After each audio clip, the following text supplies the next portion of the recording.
Hey guys, in this video I will show you how to make NavBar transparent in Webflow.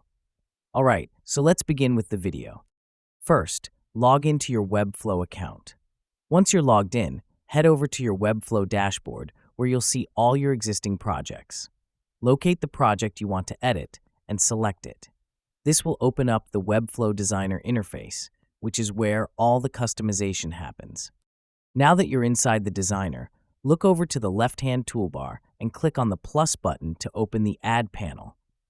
Scroll through until you find the NavBar element under the Components section. Drag and drop it onto your canvas. This gives you a pre-built navigation bar that you can customize to fit your design style. The next step is to make the NavBar transparent. To do this, go to the Style panel on the right side of your screen. Scroll down until you find the background color settings.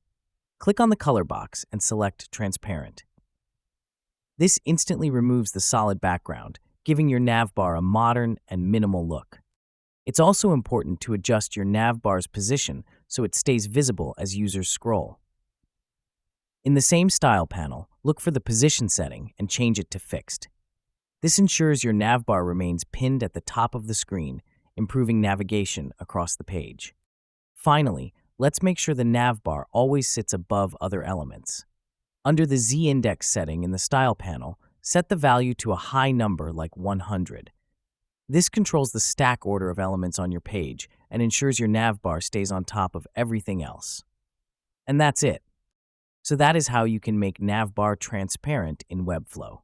So that's all for this video. Thanks.